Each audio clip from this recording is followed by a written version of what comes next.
computing outside. Classic umpire, head-to-head down to the line. Cloud computing wins the Preakness. Hello, everybody. Mike Welsch coming to you from a soon-to-be soggy Churchill Downs, bringing you the DRF Kentucky Derby Clocker Report, brought to you by Spendthrift Farm, the home of Into Mischief, who we mentioned before, has 3 Derby starters, one of whom, Mandolin, worked this morning along with Highly Motivated, and actually 2 of them worked this morning, Mandolin and Highly Motivated, along with Soup and Sandwich. We had about 7 workers this morning, Derby and Oaks wise. The main thrust was yesterday, as we mentioned.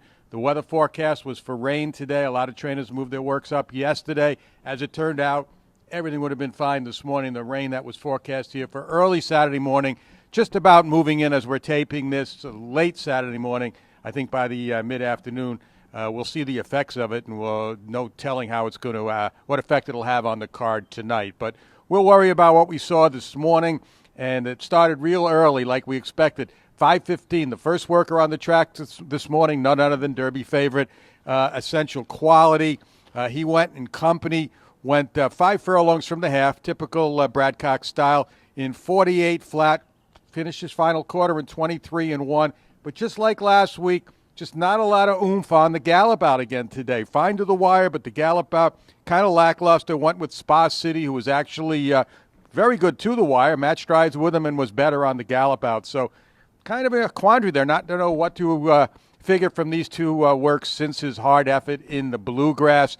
And the same situation exists for Highly Motivated. We'll talk about his work later. Both of them in a pretty hard ding-dong battle to the wire in the Bluegrass. Now, no telling what kind of effect, residual effect, that'll have coming back in the Derby 4 weeks later. Right after Essential Quality came Mandolin, had a huge work last week. Another big work this morning, maybe not quite as strong as last week, but still pretty darn good with Florent Giroux up.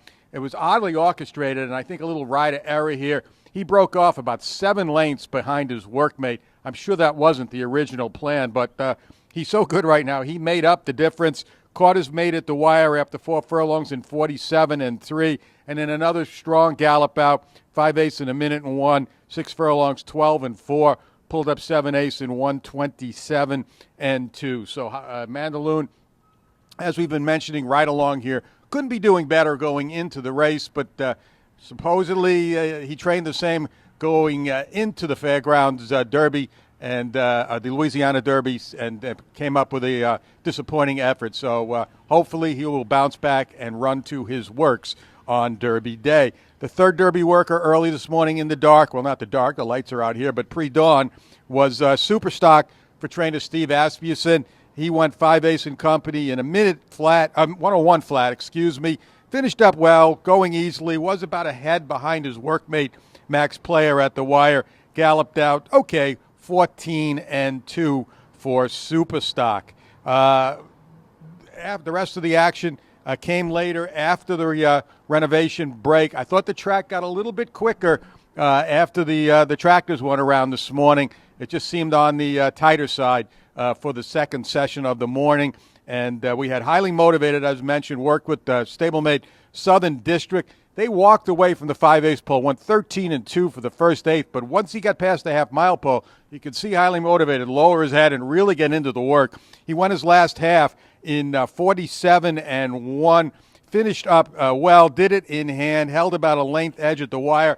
His workmate, you don't see this too often with Chad Brown workers. They're usually very well matched. Not this morning. Southern District was having to be asked really hard just to try to keep up with Highly Motivated to the wire. The gallop out, however, was a little bit different story. I would have liked to have seen Highly Motivated gallop out a little stronger than he did as well.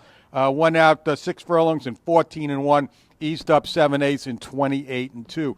A great work to the wire, I thought. I loved what I saw that last half mile. Again, though, you like to see these stronger gallop outs, and the 2 that we did not see today came from both Essential Quality and Highly Motivated. And like I mentioned earlier, both of those came out of that very hard Bluegrass race just 3 weeks prior to today. The other Derby worker, or the second session, the special section, was King Fury for trainer Ken McPeak. Had jockey Brian Hernandez aboard, and I thought he looked very good today. Not a big horse, but a nice striding horse. went 5 furlongs in 59-4. Hernandez kind of eased up in the saddle at that point, but King Fury still galloped out really well on his own, went 12-2 for 6 furlongs into the turn. So I thought this was a pretty good run for King Fury. Now, he's only had one start.